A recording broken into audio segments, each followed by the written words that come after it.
ස්වන්දපුරම් ප්‍රදේශයෙන් සොයාගත් මුහුදු කොටි කඳවුර සහ එහි තිබූ දැවැන්ත අවි ආයුධ පිළිබඳ තොරතුරු ගෙනෙන කැලුම් ගුණතිලක.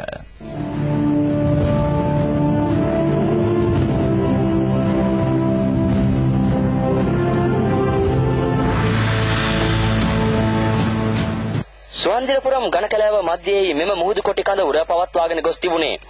මුහුදු කොටි යාත්‍රා සඳහා භාවිත කරන ලද බෝට්ටු එන්ජින් 21ක්ද මෙහි තිබී සොයාගෙන වුණා. නාවික යාත්‍රා සහ නාවික හමුදා සඳහා භාවිත කරන උපකරණ පිළිබඳව සටහන් කළ පොත්පත්ද මෙහි තිබීම හේතුවෙන් මෙම ස්ථානය මුහුදු කොටින්ගේ ප්‍රධාන පුහුණු මධ්‍යස්ථානයක් බවයි 18 වන විජයබාර් රෙජිමෙන්තුවේ කණ්ඩායම් අනදෙන නිලධාරී කපිතාන් ජයසුන්දර පැවසුවේ. භූගත බංකරයක සුරක්ෂිත විදිහට අසුරා තිබ්බ මේ බෝට්ටු එන්ජින් සහ මේ තියෙන උපකරණ සහ ඔවුන් සතුව තිබූ ලියකියවිලි විශාල ප්‍රමාණයක් අපිට හොයාගන්න පුළුවන්. බොහෝ දුරට මුහුදු කොටි සංවිධානයේ මේ ස්ථානය පුහුණු වීම සඳහා පාවිච්චි කරලා තියෙනවා. ඒ කියන්නේ විශේෂයෙන්ම ඔවුන්ට දේශන පවත්වන්න මේ ප්‍රදේශය යොදාගෙන තියෙනවා. මොකද හම්බෙලා තියෙන ලිපි ද්‍රව්‍ය වලින් අපිට ඒක මනාව පැහැදිලි වෙනවා. එකවර විශාල පිරිසකට රැස් විය හැකි විශාල ප්‍රමාණයේ සම්මන්ත්‍රණ ශාලාවකින් මුහුදු කොටි ප්‍රධානීන් රැස් වූයේ සැක කරන කුඩා ශාලාවකින්ද ආරක්ෂිත භූගත බංකර් පද්ධතියකින්ද මෙම මධ්‍යස්ථානයේ සමන්විත වෙනවා. මුහුදු කොටි බලකායේ මියගිය ජ්‍යෙෂ්ඨ සමාජිකාවන්ගේ ඡායාරූප විශාල ප්‍රමාණයක්ද එම ඡායාරූප භාවිත කර සැකසූ පත්‍රිකා රසක්ද මෙහි තිබී සොයාගෙන වුණා. එමෙන්ම මෙහෙයුම් සඳහා භාවිත කරන මැගසින් ආදී දෑ රඳවන සම්පූර්ණ මෙහෙයුම් ඇඳුම් කට්ටල 115ක්ද පැති කට්ටල 55ක්ද ත්‍රස්තවාදීන් මෙහි සංගවා ගොස් තිබුණා. මීට මදක් ඔබ්බෙන් වූ ප්‍රදේශයක ත්‍රස්තවාදීන් සිය දැවැන්ත මුහුදු කොටි යාත්‍රාවක්ද සංගවා තිබුණා. බරාවි 5ක් පමණ රැඳවිය හැකි මෙහි දිග අඩි 35ක් පමණ වෙනවා.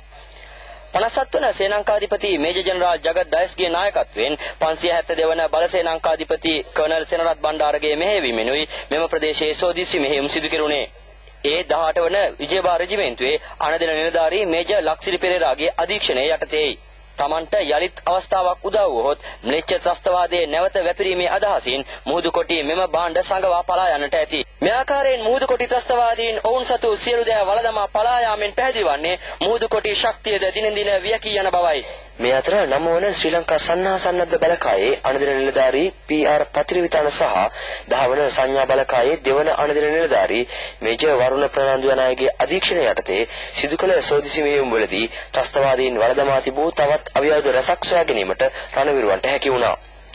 LTT ත්‍රස්තවාදීන්ම නිෂ්පාදනය කරන අත් බෝම්බ 1247ක්, විවිධ ප්‍රමාණයේ ක්ලේමෝ බෝම්බ 22ක්, මර උගුල් 53ක්, RPG උණ්ඩ මෙන්ම බිම් බෝම්බ රසක්ද, අදිවලති C4 කිලෝග්‍රෑම් 20ක්ද මේ අතර තිබුණා. යුද බිමේදී ජීවත් වීම සඳහා භාවිත කරන විශේෂිත කැමටින් රසක් මෙන්ම සියදිවි නසා ගැනීම සඳහා භාවිත කරන සයනයිඩ් කරාල විශාල ප්‍රමාණයක්ද මේ සමග වළදමා තිබීම විශේෂත්වයක්. කෙසේ වෙතත් විරෝධ රණවිරුවන්ගේ මෙහෙයුම් හමුවේ තම අවියායුධ වළදමා පලා යාම හැර අන් කිසිවක් කිරීමට ම්ලේච්ඡ ත්‍රස්තවාදියාට අවස්ථාවක් හිමි වෙ නැහැ.